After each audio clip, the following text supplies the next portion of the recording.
नमस्ते। आज म तपाईहरुलाई नेपाल विद्युत प्राधिकरणले प्राविधिक इलेक्ट्रिकल चौथो तह फोरम्यान पदको लागि सोधेको मल्टिपल चोइस क्वेशनहरुको सोलुसन गरेर देखाउन गइरहेको छु। आशा छ तपाईहरुलाई राम्रो लाग्नेछ। अब क्वेशन तर्फ लागौं। पहिलो क्वेशन रहेको छ a ground wire runs above the line conductor, below the line conductor, in level with line conductor र D none of the above. अब ग्राउन्ड वायर हुने भनेको के हो त? कन्डक्टरहरुको सबभन्दा माथि हुन्छ। भनेपछि करेक्ट आन्सर के हुन्छ? A above the line conductor. अब एउटा डायग्राम हेरौं। मानौ एउटा टावर छ रे।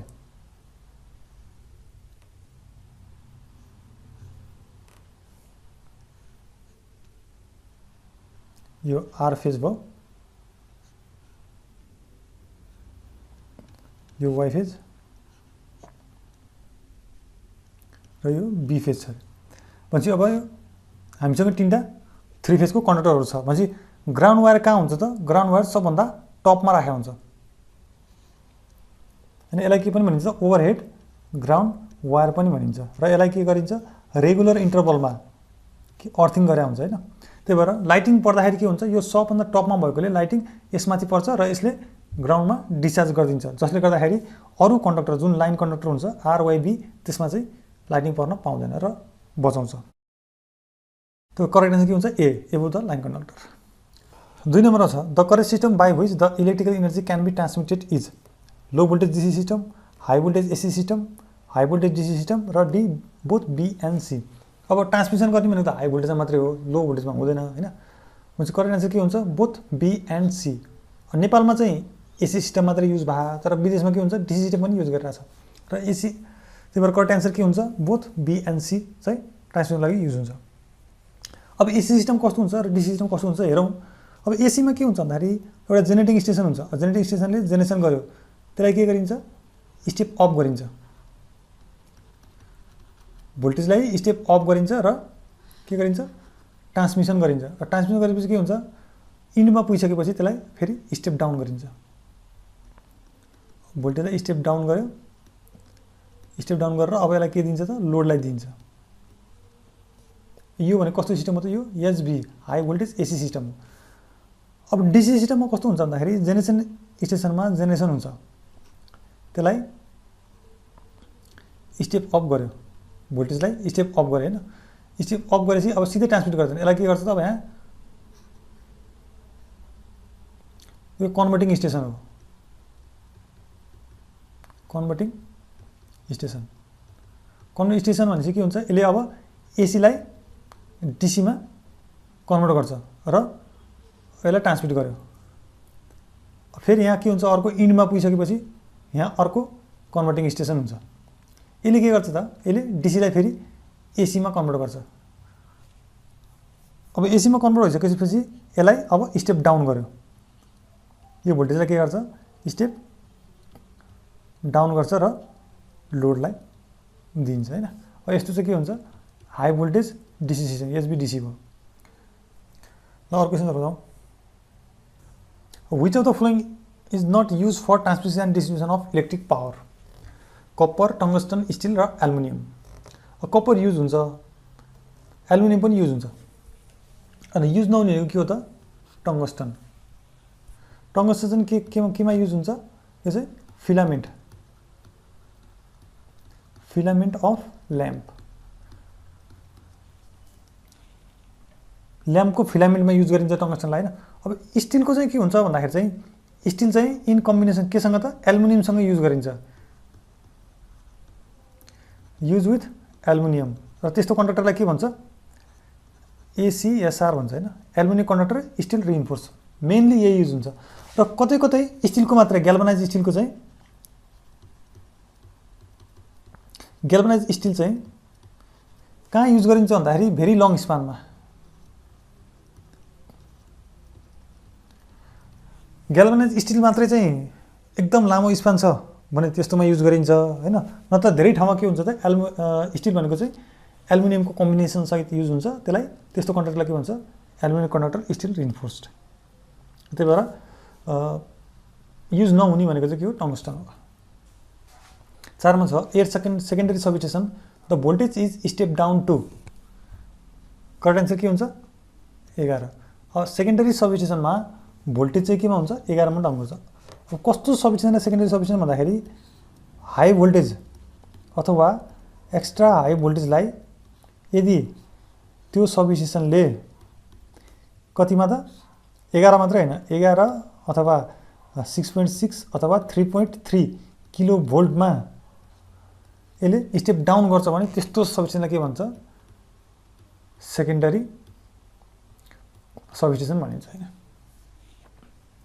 अर्को question the information of the fault to the circuit breaker is provided by circuit ब्रेकरलाई फल्टको इन्फर्मेसन केले दिन्छ त रिलेले। यो रिले भनेको के हो त यो सेन्सिङ डिभाइस हो। सेन्सिङ डिभाइस यसले फल्ट सेन्स गर्छ र सर्किट ब्रेकरलाई ट्रिपिङ कमान्ड दिन्छ र यसलाई के पनि भनिन्छ त eyes and ear of power system. Eyes and ear of the power system पनि भनिन्छ। 6 मा छ a transformer use for measurement purpose is known as current transformer, instrument transformer, voltage transformer र पल्स ट्रान्सफर्मर। भनेपछि मेजरमेन्ट पर्पजको लागि use हुने transformer के हो त करेन्ट ट्रान्सफर्मर र भोल्टेज ट्रान्सफर्मर हो। र करेन्ट ट्रान्सफर्मर भोल्टेज ट्रान्सफर्मर चाहिँ के हो त टाइप अफ इन्स्ट्रुमेन्ट ट्रान्सफर्मर हो। त्यही भएर करेक्ट एन्सर के हुन्छ बी। इन्स्ट्रुमेन्ट ट्रान्सफरको टाइप भनेको करेन्ट ट्रान्सफर र भोल्टेज ट्रान्सफर भएकोले करेक्ट एन्सर बी हुन्छ। 7 मा छ thermal relay are use for protection of motor against over current owing to option A short circuit, earth fault, heavy load र open circuit. भनेको thermal relay के को लागि प्रोटेक्सन हो त हेभी लोडको लागि अथवा ओभरलोडको लागि। Correct answer C. Which of the following circuit breaker has the greatest service life? Minimum oil circuit breaker, air flash circuit breaker, vacuum circuit breaker, mounted case circuit breaker. Greatest service life भएको के भन्दाखेरि vacuum circuit breaker को। Correct answer C. A 3-phase synchronous motor will have 1 slip ring, 2 slip ring, 3 slip ring, no slip ring. A 3-phase synchronous motor को के हुन्छ slip ring? दुईटा slip ring हुन्छ। 10 मा छ the direction of rotor current in an induction motor is given by rotor current in induction motor के दिन्छ त फ्लेमिङ राइट ह्यान्ड रुलले। Correct answer D. 11 मा छ the transfer works on the principle of electromagnetism, mutual induction, dynamically induce EMF, energy transformation. Correct answer के हुन्छ B mutual induction. An ideal transfer does not change भोल्टेजलाई step up down गर्न मिल्छ हैन, voltage change हुन्छ, power change हुँदैन, current change हुन्छ। भनेपछि ideal transfer does not change power र अर्को के पनि चेन्ज गर्दैन त अर्को फ्रिक्वेन्सी पनि चेन्ज गर्दैन। आइडियल ट्रान्सफरले पावर चेन्ज गर्दैन र फ्रिक्वेन्सी चेन्ज गर्दैन। A diesel plant is economical where generation of electricity is on large scale, generation of electricity is on small scale, micro hydro are not convenient, load factor are considerably large। अब diesel plant हामीले use गर्ने भनेको कहाँ हो त भन्दाखेरि small scale. यसको size limited हुन्छ, ठुलोमा गर्न सक्दैन। लार्ज स्केलमा यसलाई गर्न सकिँदैन। यसको साइज भनेको कति हुन्छ अप टु 10 मेगावाट 10 मेगावाटसम्म मात्रै गर्न सकिन्छ हैन। र लोड फ्याक्टर कन्सिडरेबली लार्ज भएको ठाउँमा युज गरिँदैन। लोड फ्याक्टर कहाँ युज गरिन्छ? लोड फ्याक्टर स्मल भएको ठाउँमा मात्रै डिजेल पावर प्लान्ट युज गरिन्छ। भनेपछि हामीलाई के भनेको छ मेनली हामीलाई इकोनोमिकल भनेको छ। इकोनोमिकल कहाँ हुन्छ त जब यसको साइज सानो हुन्छ, generation is on small scale. भनेपछि करेक्ट एन्सर बी।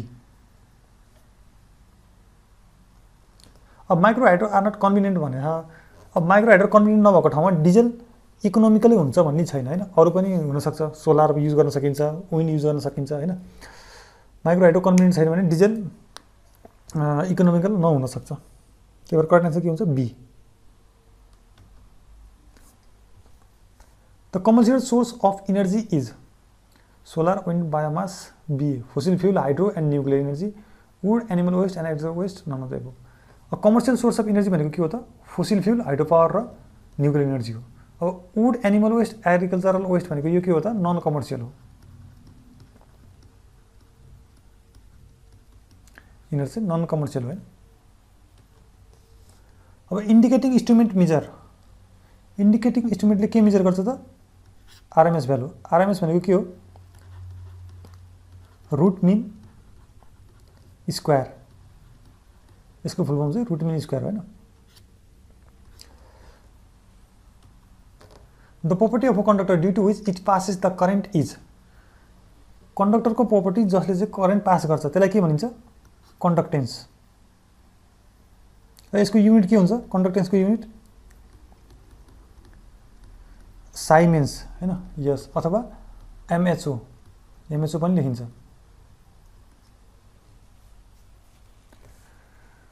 अब रेजिस्टेन्सको युनिट ओम, क्यापेसिटेन्सको युनिट फ्याराड, फ्याराड एफ, र इन्डक्टेन्सको युनिट के हुन्छ? Henry, H.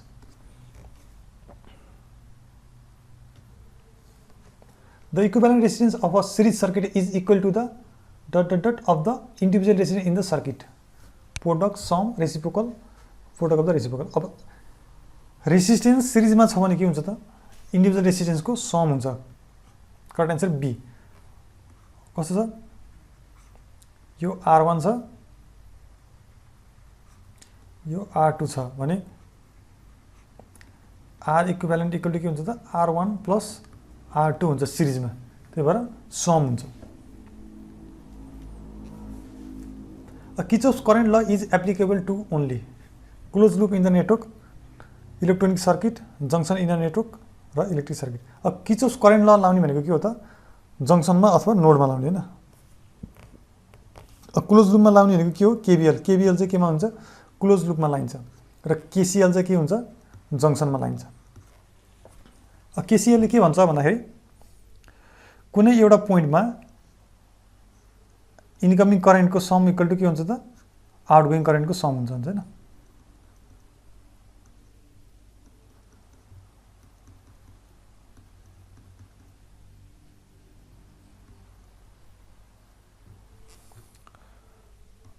I1 plus I2 equal to I3 plus I4. Sum of current entering the node अथवा junction is equal to the sum of current leaving the node अथवा junction.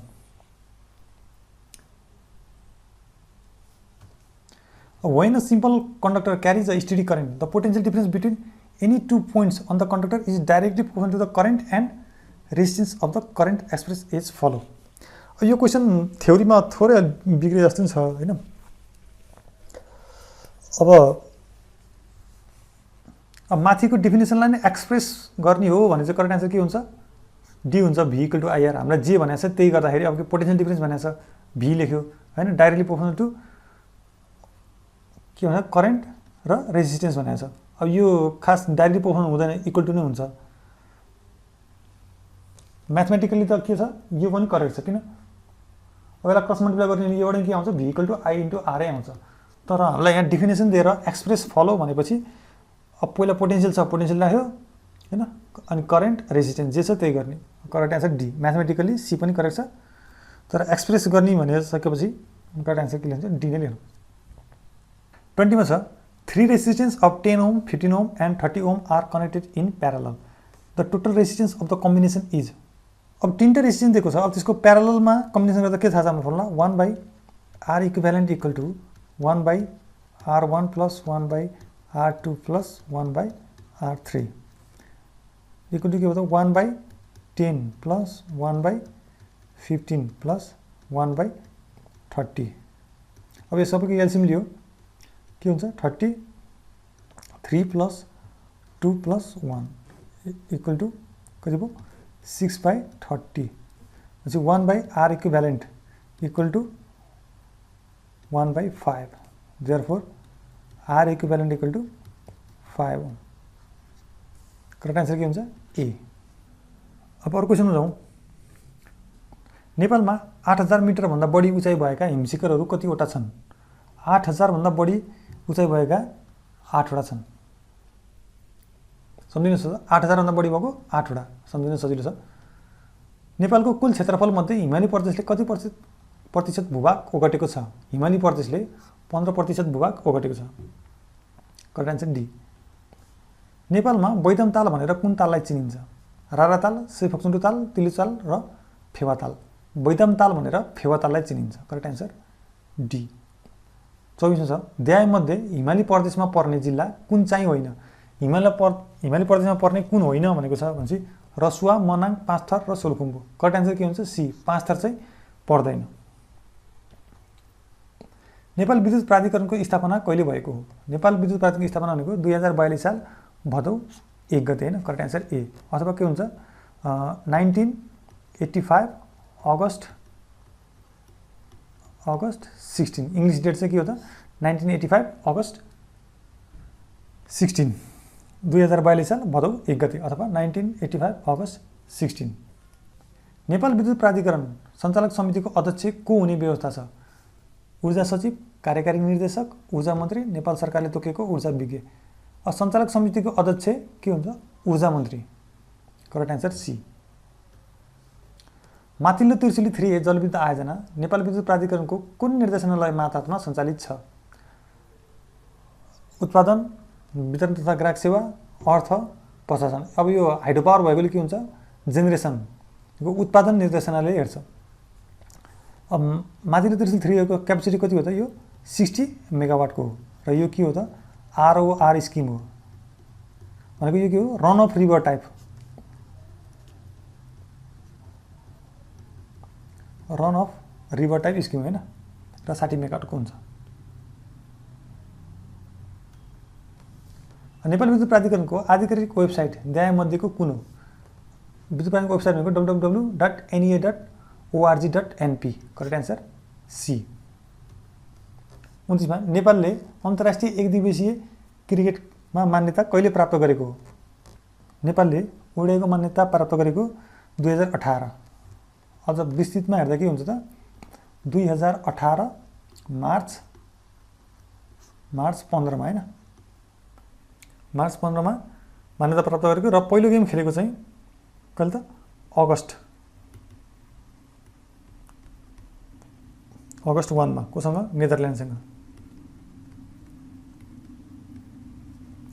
नेदरल्यान्डसँग खेलेको। 2018 March 15 मा चाहिँ मान्यता प्राप्त गरेको र 18 अगस्त 1 मा चाहिँ नेदरल्यान्डसँग चाहिँ पहिलो ओडिआई क्रिकेट खेलेको होइन। अब अर्को क्वेसन जाउँ। 30 नम्बरमा छ राष्ट्रकवि माधव प्रसाद घिमिरेको निधन कहिले भएको? राष्ट्रकवि माधव प्रसाद घिमिरेको निधन 2077 साल भाद्र 2 गते भएको। कति वर्षको उमेरमा? 101 वर्ष। 101 वर्षको उमेरमा 2077 साल भाद्र 2 गते निधन भएको। नेपालमा पहिलोपटक न्युक्लियर मेडिसिन सेवाको सुरुवात कहिले भएको? न्युक्लियर मेडिसिनको सुरुवात भनेको 2077 पुस 6 गते। 2077 पुस 6 मा चाहिँ पहिलोपटक न्युक्लियर, अथवा यसलाई इङ्ग्लिसमा कति हुन्छ 2020 डिसेम्बर 21 मा 2020 डिसेम्बर 21 अथवा 2077 पुस 6 गते। कहाँ त? CMC चितवन मेडिकल कलेजमा। चितवन मेडिकल कलेजमा सुरुवात भयो नि त। नेपालको वर्तमान संविधान कुन मितिमा जारी भएको? नेपालको वर्तमान संविधान विक्रम सम्वत 2072 असोज 3 गते जारी भएको। 33 मा छ रु 960 मा किनेको टी सर्ट 25% नाफा खाएर बेच्दा कतिमा बिक्री गर्नु पर्ला भनेको छ। हामीलाई के दिएको छ? 25 मा किनेको भनेपछि कस्ट प्राइस इक्वल टु के छ? 960 अनि पर्सेन्टेज प्रफिट भनेको कति छ? 25% र selling price equal to what भनेको छैन। अब हामीलाई के थाहा छ? Selling price equal to cost price plus percentage profit of कति? सिपी भनेको 960 प्लस 25% अफ कसको? 960 गर्दा कति आउँछ? 960 प्लस यो 240 गर्दा कति आउँछ? 1200। भनेपछि करेक्ट आन्सर के हुन्छ? बी। अब 1200 मा बेच्यो भने चाहिँ 960 मा किनेको सामान 25% नाफा खाएर बेच्न सकिन्छ होइन। अब 34 मा छ कमा 1 कमा 1/2 1/4 पछि के आउँछ भनेको छैन। अब हामीले यसमा के फर्मुला लाउनु पर्दैन किन अब पहिलो नम्बरलाई र के छ 2 लाई फर्स्ट नम्बरलाई सबलाई 2 ले डिभाइड गर्दा नि पछिको नम्बर आउँछ। यसलाई 2 ले डिभाइड गरे हामीले के आयो 1 आयो। अब 1 लाई फेरि हामीले 2 ले डिभाइड गरिदियो भने के आयो त्यो पछिको नम्बर आयो 1/2 हैन। अब 1/2 ले फेरि 2 ले डिभाइड गरिदियो भने के आयो 1/4। अच्छा अब 1/4 ले 2 ले डिभाइड गर्ने के आउँछ त 1/8 आउँछ। भनेपछि अब 1/4 पछिको नम्बर भनेको के हो त 1/8 हो। भनेपछि करेक्ट आन्सर के हुन्छ ए। 35 मा छ रु 25 मा किनेको कुनै सामान उक्त मूल्य भन्दा कति रुपैयाँ बढीमा बिक्री उक्त मूल्य भन्दा कति रुपैयाँ बढीमा बिक्री गर्दा 25% नाफा कमाउन सकिन्छ भनेछ। भनेको मतलब हामीलाई यहाँ के सोध्यो भन्दाखेरि कति नाफा हामीलाई यहाँ किनेको मूल्य भन्दा कति बढी भनेको त्यो भनेको के हो त भन्दाखेरि एसपी माइनस सीपी सोध्यो हामीलाई। त्यो भनेको के हो त 25% of CP equal to 25/100 into 25 गर्दा कति आउँछ यसको 4 भनेको 6.25। करेक्ट आन्सर के हुन्छ सी। 36 मा छ 3 वर्षको फरकमा जन्मिएका एउटा परिवारका 5 जना सन्तानको उमेरको योगफल 50 वर्ष रहेछ भने उक्त परिवारको सबैभन्दा कान्छो सन्तानको उमेर कति होला। भनेपछि 5 जना सन्तान छन् 3 वर्षको फरकमा जन्मेका छन् र भनेपछि मैले के गरेँ त सबभन्दा ठुलोकोलाई मैले x माने हैन। सबभन्दा ठुलो x छ भने त्यो पछि जन्मेको के हुन्छ त ठुलोबाट त्यो 3 वर्षले सानो हुन्छ र त्यो पछि जन्मेको के हुन्छ सबभन्दा ठुलोबाट फेरि 6 वर्षले सानो हुन्छ। त्यो पछि जन्मेको सबभन्दा ठुलोबाट के हुन्छ 9 वर्षले सानो हुन्छ र त्यस्तै अब सबभन्दा कान्छो चाहिँ के हुन्छ 12 वर्षले सानो हुन्छ। र अब यिनीहरूको सबैको उमेर जोड्दाखेरि के हुन्छ भनेको छ 50 वर्ष हुन्छ भनेको छ।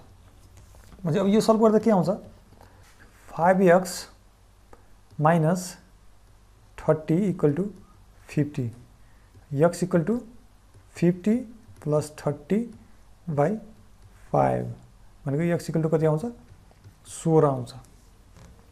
अब सबभन्दा ठुलोको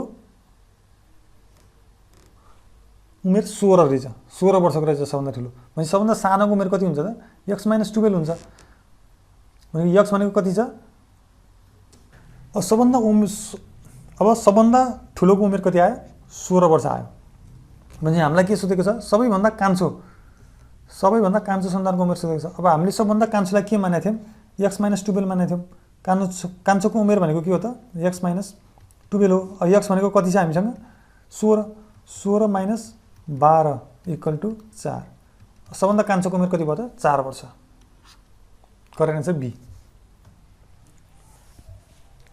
37 मा रहेको छ विद्युत चोरी नियन्त्रण ऐन 2058 अनुसार वितरक संस्था र आफ्ना कर्मचारीले आचार संहिता उल्लङ्घन गरेमा कुन अभियोग र सजायको भागीदार हुनेछन् फौजदारी देवानी सामान्य र विशेष।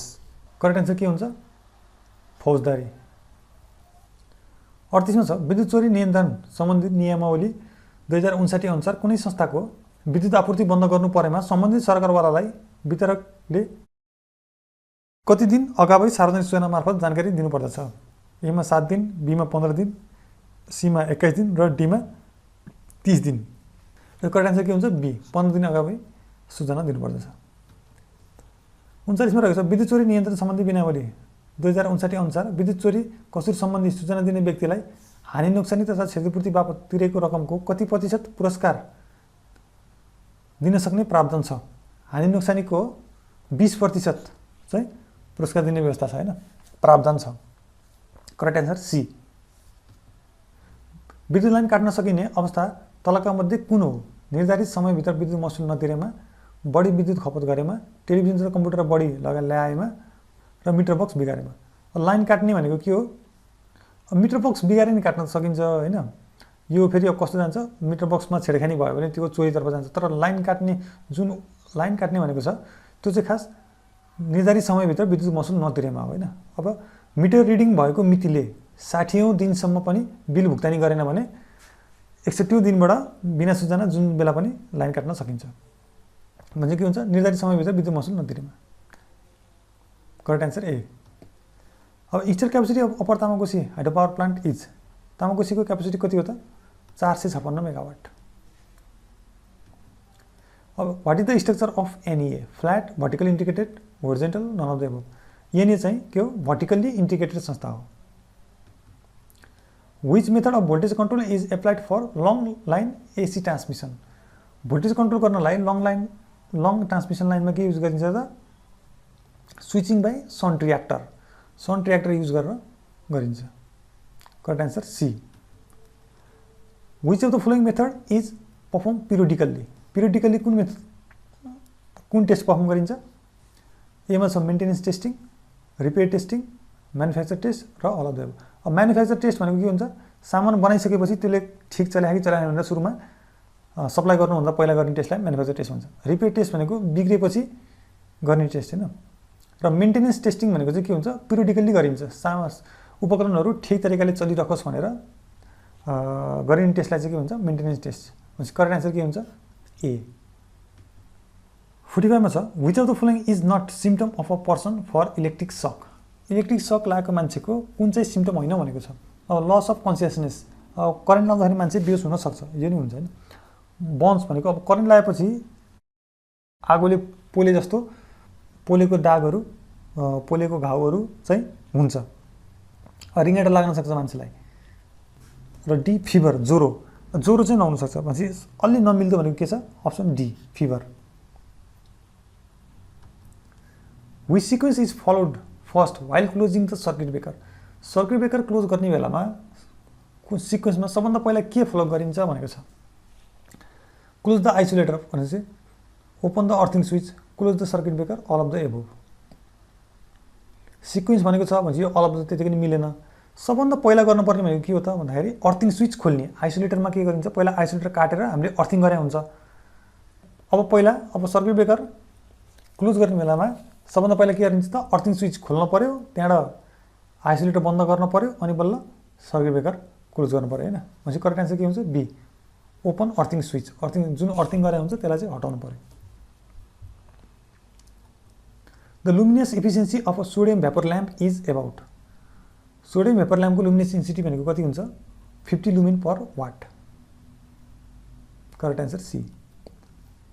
If the breaking capacity of a current is 20 kilo ampere at 440 volt in a distribution system, which of the following fuse should be use. Correct answer के हुन्छ, B, low voltage HRC fuse. अब हामीलाई 440 भनेको छ, त्यो भनेपछि के हो, यो लो भोल्टेज भयो होइन, एलभी भयो। र एचआरसी फ्युजको लो भोल्टेज 440 भोल्टमा एचआरसी फ्युजको क्यापेसिटी कति हुन्छ त 16 किलो एम्पियरदेखि 30 किलो एम्पियरसम्म हुन्छ। भनेपछि हामीलाई यहीँ 440 पनि भनेको छ र 20 किलो एम्पियर दिएपछि यो एचआरसी फ्युजै हो, तर 440 भोल्टको भनेपछि low voltage HRC fuse. Correct answer. 49 मा छ standard voltage at which the authority deliver power to the consumer is, single phase 240 50 hertz 2 wire, 3 phase 415 volt 50 hertz 4 wire, 3 phase 415 volt 50 hertz 3 wire, both A and B. अब single phase पनि दिइन्छ होइन, 3 phase 4 wire पनि दिइन्छ। Correct answer के हुन्छ, both A and be. तर यो जुन भोल्टेज छ, यो एनएले दिने भोल्टेज भनेको चाहिँ के हुन्छ, भोल्टेज चाहिँ मिलेको छैन होइन। एनएले सप्लाई गर्ने भोल्टेज भनेको के हो, 400/230 भोल्ट। अब यहाँ 400 र 415 र 240 छ। अब मिल्दोजुल्दो एन्सर भनेको के छ, डी छ। हामीले के हुन्छ, सिंगल फेज 2 वायर पनि दिन्छ र 3 फेज 4 वायर पनि सप्लाई गरिन्छ कन्ज्युमरलाई। तर एनएको स्ट्यान्डर्ड भोल्टेज भनेको 400/230 भयो र फ्रिक्वेन्सी चाहिँ कति, 50 hertz. The neutral of a power system may be connected to earth directly through a resistor, reactor, all of the above.